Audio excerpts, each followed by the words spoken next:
Hey guys, welcome back to my channel. It's me Shanas recipes. അപ്പോൾ എന്തെല്ലാം എല്ലാവർക്കും സുഖമല്ലേ?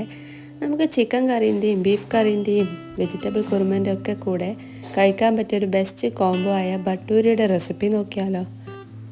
ആദ്യമായി കാണുന്ന കൂട്ടുകാരാണെങ്കിൽ പ്ലീസ് ഒന്ന് സബ്സ്ക്രൈബ് ചെയ്ത് സപ്പോർട്ട് ചെയ്യണേ. അപ്പോൾ നമുക്കിതിൻ്റെ റെസിപ്പി നോക്കാം. ആദ്യം തന്നെ നമുക്ക് ചെറിയൊരു ചൂടുവെള്ളത്തിലേക്ക് ഉപ്പും 1 ടീസ്പൂൺ പഞ്ചസാരയും കുറച്ച് ഈസ്റ്റും കൂടി ഞാൻ ഇട്ട് കൊടുക്കുന്നുണ്ട്. ഞാനിവിടെ ഇൻസ്റ്റൻറ്റ് ഈസ്റ്റാണ് യൂസ് ചെയ്യുന്നത്. അപ്പോൾ അതുകൊണ്ട് തന്നെ അത് പൊങ്ങി വരാനൊന്നും കാത്തിരിക്കേണ്ട ആവശ്യമൊന്നുമില്ല. ജസ്റ്റ് അതൊന്ന് മിക്സ് ചെയ്ത ഉടനെ തന്നെ നമുക്ക് മൈദപ്പൊടി ഇട്ട് കൊടുക്കാം. നമുക്ക് ആവശ്യത്തിനനുസരിച്ചിട്ടുള്ള മൈദപ്പൊടിയും കൂടി അതിലേക്ക് ഇട്ട് കൊടുക്കാം. നന്നായി ടൈറ്റായിട്ട് ഇത് കുഴച്ചെടുക്കാൻ പാടില്ല. കുറച്ച് നമുക്ക് കൈയോടൊക്കെ പരത്താൻ പറ്റുന്ന വിധത്തിലുള്ളൊരു ലൂസ് ഇതിലാണ് കുഴച്ചെടുക്കേണ്ടത്. പിന്നെ ഇതിൻ്റെയൊക്കെ മിക്സിംഗ് എന്ന് വെച്ചാൽ നല്ലോണം കുഴച്ചെടുക്കുകയാണ് വേണ്ടത്. എന്നാൽ മാത്രമേ നമുക്ക് നല്ല സോഫ്റ്റായിട്ടുള്ള അപ്പം കിട്ടുകയുള്ളൂ. അപ്പോൾ നല്ല രീതിയിലൊന്ന് മിക്സാക്കി കൊടുക്കാം. ആ മിക്സാക്കുന്നതിനിടയിൽ കുറച്ച് ഓയിലും പിന്നെ ക്യാരറ്റ് ഗ്രേറ്റ് ചെയ്തതും കൂടി ഞാനിവിടെ ഇട്ട് കൊടുക്കുന്നുണ്ട്. ഇതൊക്കെ നിങ്ങളുടെ ഓപ്ഷണലാണ്, നിങ്ങൾക്ക് വേണമെങ്കിൽ ചേർത്ത് കൊടുക്കാം. അപ്പോൾ കാണാനും കഴിക്കാനും നല്ല ടേസ്റ്റ് ഉണ്ടാകും.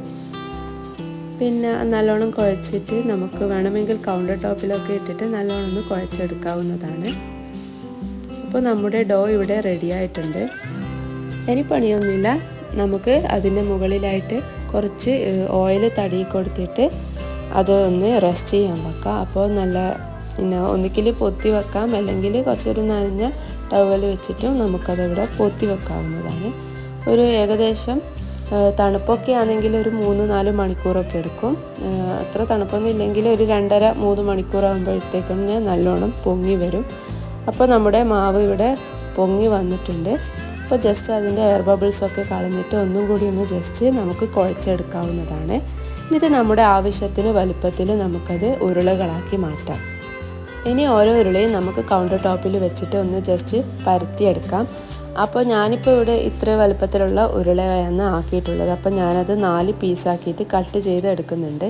അപ്പോൾ നിങ്ങൾക്കത് വേണമെങ്കിൽ ചെറിയ ഉരുളയാക്കിയിട്ട് 2 പീസാക്കിയിട്ടും ആക്കാം. നമുക്ക് ഇഷ്ടമുള്ള ഷേപ്പിലും ഇത് ചുട്ടെടുക്കാം. വേണമെങ്കിൽ റൗണ്ടിലുള്ള കട്ടറൊക്കെ ഉപയോഗിച്ചിട്ട് റൗണ്ടിലാക്കിയിട്ട് നമുക്ക് മുറിച്ചെടുക്കാവുന്നതാണ്. അപ്പോൾ പരത്തുമ്പോൾ ശ്രദ്ധിക്കേണ്ടതെന്ന് വെച്ചാൽ നന്ന തടിങ്ങനെയും നന്ന നേർങ്ങനെയും ആക്കിയിട്ട് ഇത് പരത്തറ്. അല്പം കുറച്ച് ഒരു മീഡിയം സൈസിൽ വരുന്ന വിധത്തിൽ പരത്തിയെടുക്കാൻ വേണ്ടിയിട്ട് ശ്രമിക്കാം.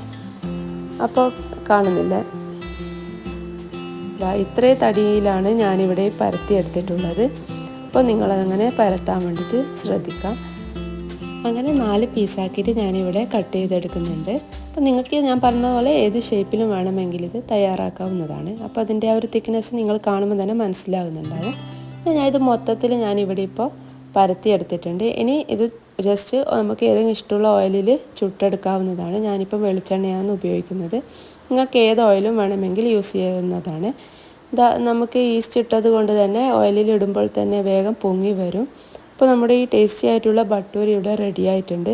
ചിക്കൻ കറിയുടെ കൂടെയും ബീഫ് കറിയുടെയും ഒക്കെ കൂടെയും നല്ലൊരു കോമ്പിനേഷനാണ്. തീർച്ചയായും കുട്ടികൾക്കും എല്ലാവർക്കും ഇഷ്ടപ്പെടും.